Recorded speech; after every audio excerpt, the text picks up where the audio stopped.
¿Quién es Natalia Ruiz?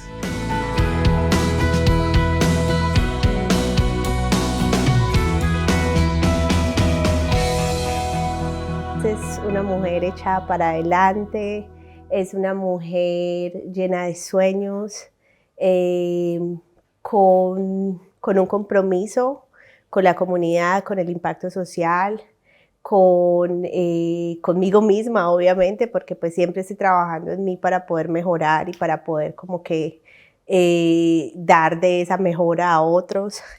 Y bueno, es una mujer llena de amor. Bueno, voy a empezar con esta frase, o sea, para que tú me expliques qué significa. Vender es un arte ancestral de amor. ¿Qué es esto? Ajá, ajá. Esa es una frase que, es más, la hablé con mi hermano un día y es real, o sea, cuando nosotros nos remontamos a los tiempos ancestrales, vemos que siempre ha habido una venta. Sin embargo, en ese tiempo era modo de trueque, entonces cambiábamos azúcar por arroz, cambiábamos, no sé, trigo por agua, lo que fuese. Sin embargo, como que siempre ha habido esa necesidad de un intercambio de energía, porque tú tienes algo que quizás yo necesito y yo tengo algo que también te puedo ofrecer. Entonces, desde tiempos inmemorables la venta existe y pues ahorita obviamente pues se ha posicionado todavía más. O sea, definitivamente las ventas es lo tuyo. Sí. Bueno, de eso vamos a hablar más adelante, porque quiero empezar por tu infancia. ¿Llegaste a qué edad aquí a los Estados Unidos y eres colombiana, paisa, creada en Medellín en una época difícil? ¿Cómo fue eso? Sí, yo llegué a Estados Unidos a la edad de los 14, eso fue en el 2002, entonces crecí en Medellín, o sea, toda la gran parte de la adolescencia, crecí con mi abuela, con mi hermano, con mis tíos, con mi primo, que es como mi otro hermano, entonces fue un ambiente muy familiar. Sin embargo, no estaban mis papás, porque mis papás se habían venido para Estados Unidos antes a querernos dar una mejor vida. Nosotros vivíamos en barrios populares en Medellín, barrios pues muy arrasados por la violencia, la inseguridad, más que todos esos tiempos que en Colombia pues se trabajaba tanto lo que era pues como la época de Escobar. Después de Escobar vinieron unas guerras entre pandillas y pues todo eso obviamente en los barrios populares se veía muy reflejado. Entonces ya nos vinimos, nosotros habíamos tratado de venirnos muchas veces, o sea, habíamos ido a la embajada, es más, habíamos ido a la embajada 5 veces y las 5 veces nos habían dicho que no. Entonces, obviamente en esos años, o sea, esas 5 veces que nos presentamos en la embajada, en ese tiempo transcurrieron más o menos unos 8 años. Y para uno como niño, cada que le decían que no, obviamente se generaba un rechazo y algo como que... Ya cuando finalmente nos dijeron que sí, porque mi papá pudo hacer el pedido por nosotros, ya no nos queríamos venir, porque ya, o sea, ya éramos adolescentes, ya teníamos 14, mi hermano 15, ya uno tiene su vida allá, sus amigos allá, su colegio allá. Entonces ya en ese momento ya fue algo como impuesto, como que se tienen que venir para Estados Unidos. Entonces ahí no fue tan chévere. Agradable. Exacto. Bueno, llegas acá, entras a estudiar. ¿Cómo fue la barrera del inglés y cómo la lograste vencer? Pues mira que como yo no quería estar acá, yo no quería aprender inglés, yo no quería tener amigos de acá, o sea, yo era como que me devuelvo para Colombia, me devuelvo para Colombia, me devuelvo para Colombia. Entonces en ese tiempo mi mamá me decía, vea, quédese los 5 años de la residencia y ya cuando saque la ciudadanía haga lo que usted quiera, sin embargo saque la ciudadanía. Entonces cuando mi mamá me dio ese tiempo de 5 años yo dije, bueno, 5 años se puede. Entonces ya como que empecé a abrirme un poquito más y empecé a conectar con gente en el colegio. Sin embargo, yo aprendí portugués antes de aprender inglés, porque para mí era más sencillo como que sentarme con los brasileros y empezar a escucharlos y empezar como ya a coger su idioma que el inglés. Y ya después de eso ya aprendí inglés y bueno, ya perfecto. Bueno, y empiezas a estudiar y a desarrollarte utilizando también las ventas, porque recuerdo que vi tu historia y había parte que seguías vendiendo en la escuela, en todos lados vendías, sí. O sea, era parte de ti. Exacto. Sí, las ventas a mí me dieron una visión que yo no tenía, o sea, viniendo también pues como de un background pues de escasez, Yo le decía a mi abuela que me diera dinero y mi abuela me decía obviamente que no, que si pensaba que el dinero salía de los árboles, que no. Entonces yo decía, bueno, entonces me va a tocar a mí generar ese dinero. Entonces con mi mejor amiga empezamos y nosotras vendíamos de todo en el colegio.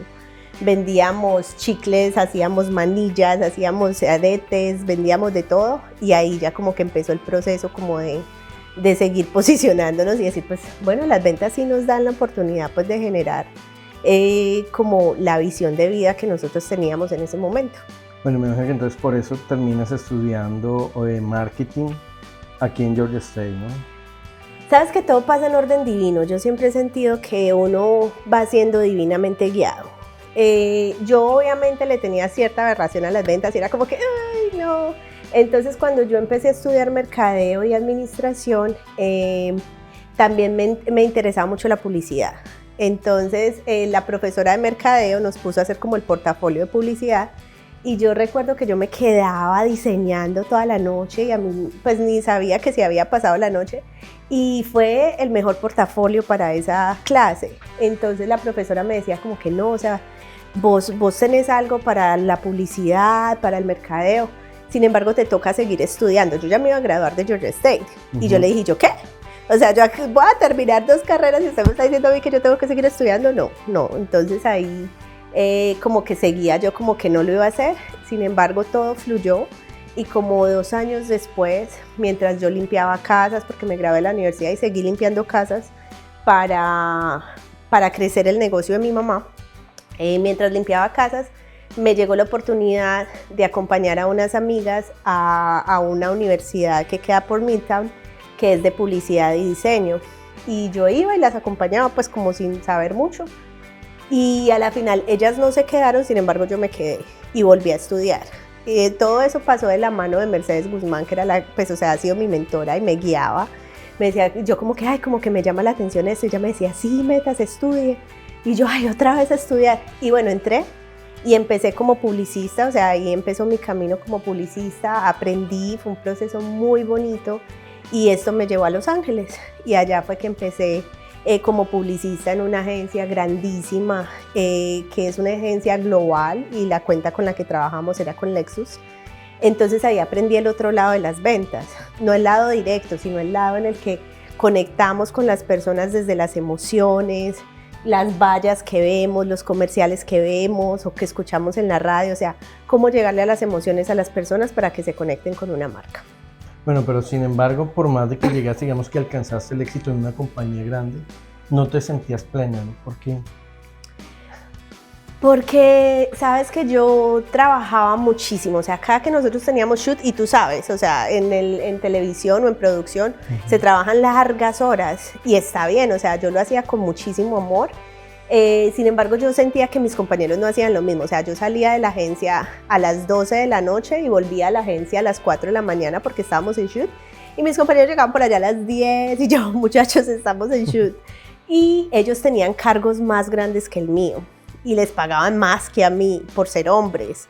Y entonces yo empecé a ver que había una disparidad entre el género, entre la comunidad, porque obviamente en una agencia pues anglo no hay tanta presencia latina. Entonces yo decía, hombre, ¿qué está pasando aquí? Entonces empecé a hablar con mis superiores y tenía muchos jefes. Entonces mi jefe tenía que hablar con el jefe de él y el jefe, y entonces entre ese pues yo les decía, no, yo quiero que me pongan en un cargo superior en el que yo pueda pues desarrollarme más como líder y todo eso. Y no, me dijeron que no, hasta que yo les dije, bueno, me voy. Entonces cuando les dije que me voy, ahí sí me dijeron que sí. Entonces listo, me quedé un poquito más, y sin embargo no sentí esa conexión de hacer ese impacto social. Entonces yo dije, quizás mi impacto social está en la agencia latina, voy a ir a apoyar a mi comunidad. Y entonces renuncio a la agencia en inglés y me voy para la agencia latina. Y fue bien interesante porque duré 6 largas semanas en la agencia, y yo decía, ¿cómo? O sea, porque yo siempre duro mucho en los trabajos, o sea, yo siempre duro años porque como que siempre me meto, y para mí es como una misión poder empoderar también a las otras personas en el trabajo donde estoy. Entonces en esas 6 semanas no pude hacer mucho.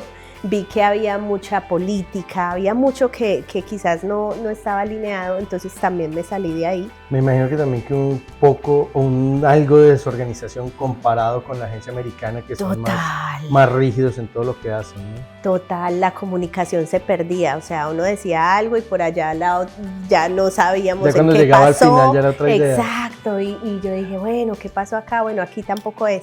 Me salí también llamando a Mercedes y diciéndole, Mercedes, me dice, no, sal de ahí. Yo decía, Dios mío, ¿qué voy a hacer? Me puse a manejar Uber, a hacer deliveries de Amazon, a hacer una cantidad de cosas y yo decía, pues, o sea, qué interesante que yo teniendo una carrera establecida haya decidido soltar todo por la incertidumbre, porque no tenía pues nada específico. Lo único que habíamos empezado en ese momento, mi compañero y yo, era que nosotros creamos una agencia de mercadeo digital y estaba como en sus pinitos, estaba empezando. ¿Qué año? Eso fue en el 2018. Entonces ya la habíamos empezado, ya teníamos algunos clientes, sin embargo era más como un part-time. Entonces, pues bien interesante porque Uber y Lyft y Amazon, o sea, todos estos servicios que también te ponen a pensar cómo se ha reinventado el mercado, fueron los que me dieron a mí la flexibilidad para poder ir yéndome mientras nuestra agencia empezaba a fluir. Bueno, entonces ya montas tu agencia y empieza pues el cambio en tu vida, ¿no? Aprovechar también la tecnología. Quiero preguntarte ahora, ¿qué es Girls Lead Summit? Girls Lead es la organización sin fines de lucro que creamos para fomentar el liderazgo en niñas de 8 a 14 años. Esta organización la creamos con una amiga cuando yo todavía estaba en la agencia. Es más, yo salí de la agencia más o menos en enero y esta amiga entró en noviembre. O sea, tuvimos 2 meses como de conectarnos, de compenetrar y decir como que queremos crear algo para impactar la comunidad, para devolverle a la comunidad lo que nosotras hemos aprendido. Y obviamente pues mis sobrinitas también son gran inspiración para mí.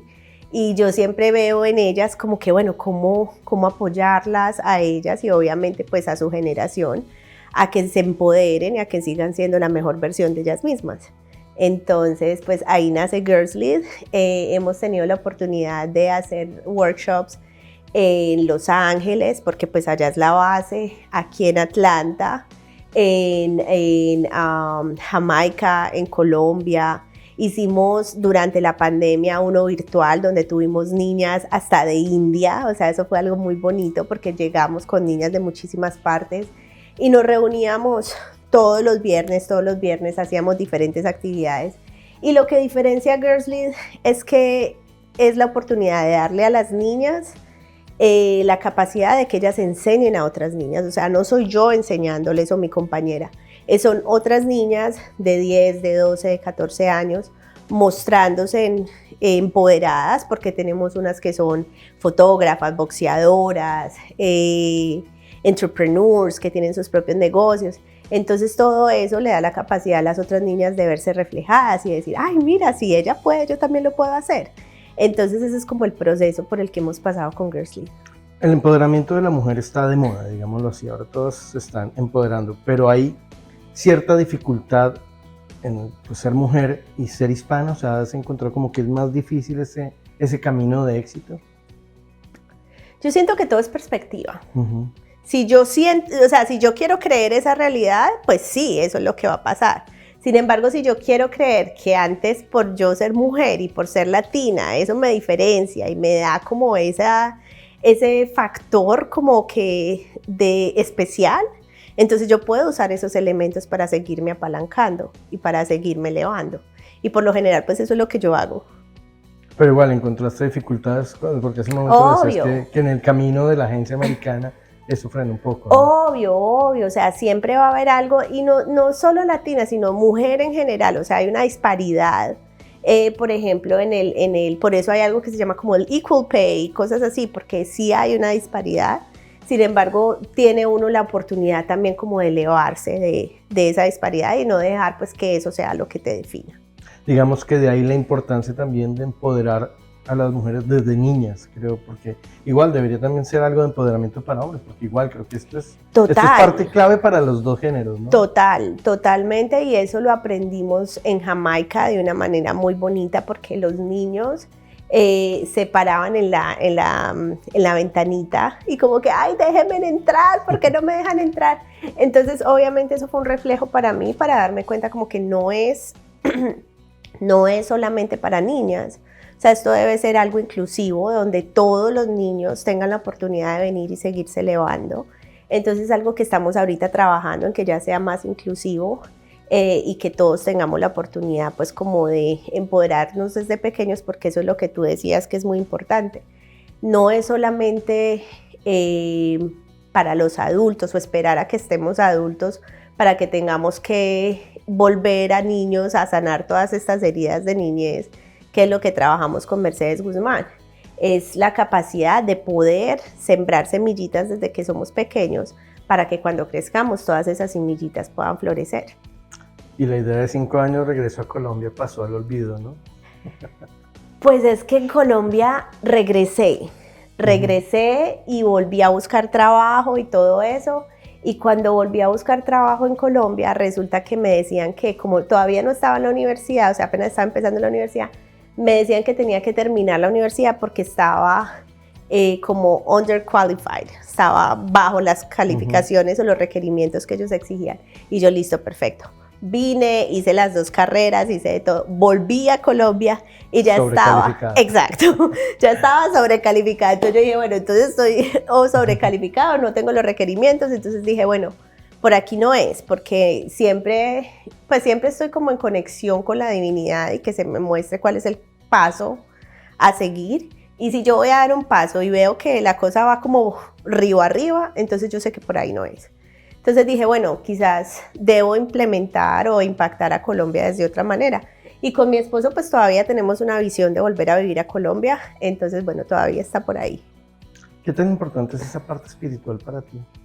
Mucho es. Yo siento que es mi guía, es una espiritualidad no necesariamente religiosa, o sea, yo vengo sí de una familia muy religiosa, muy católica, de monjas, de padres, y cuando yo le explicaba a mi familia que mi espiritualidad no era religiosa, pues ellos no me entendían y pensaban que era que no, me volví atea. Y yo les decía, es que es la manera en que yo me conecto con Dios directamente. Y pues es algo muy bonito porque yo siento que siempre soy divinamente guiada, que cada paso que pasa, que cada puerta que se me abre es porque Dios está ahí. Pues ahorita también mi papá que está en el cielo, entonces también como que yo siento que ellos están ahí abriendo esas puertas. Consejo a la comunidad que nos está viendo en este momento. Ay, mi consejo es que nunca paren de soñar, que nunca paren de tener como esa visión que los pueda elevar aún más y más y más, porque entre tú más te abres a recibir, más la divinidad está dispuesta a darte para que puedas seguir impactándote a ti, impactando a tu familia y pues elevando a la comunidad. Bueno, Natalia, muchísimas gracias. Muchas gracias a ti, Andrés.